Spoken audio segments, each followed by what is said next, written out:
The next morning, Richard called a meeting in the grand dining hall.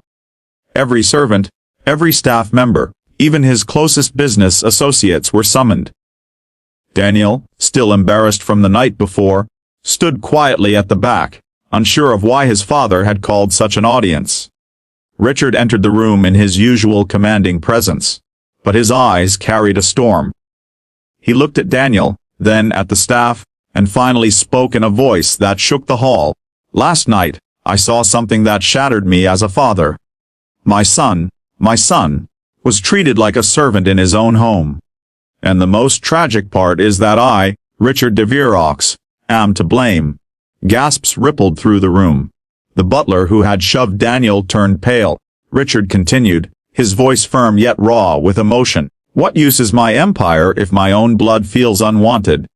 What use is wealth if it builds walls instead of bonds? From this day forward, everything changes.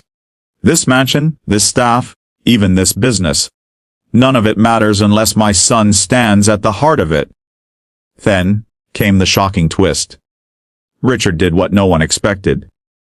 He stripped away the layers of his wealth for Daniel's sake. Within a week, he sent half the household staff away. Not out of cruelty, but because he wanted Daniel to learn what it meant to build a life with his father, not just live inside cold luxury. He canceled trips, turned down board meetings, and started driving Daniel to school himself. At first, Daniel resisted, confused by the sudden shift. He had grown used to being invisible, and trust did not come easily. But slowly, father and son began to rebuild what had been lost. Richard cooked breakfast for Daniel, burning the eggs the first few times to Daniel's laughter. They took long walks in the city at night, no bodyguards, no limousines. Just a father and son discovering each other. The butler who had humiliated Daniel was dismissed, but not without a lesson.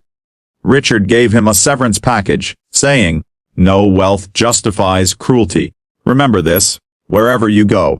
Months passed, and the mansion no longer felt cold. For the first time, laughter echoed in its halls, not from grand parties, but from the quiet joy of a father and son sharing moments that no money could buy. And then, in a symbolic act, Richard shocked the entire city.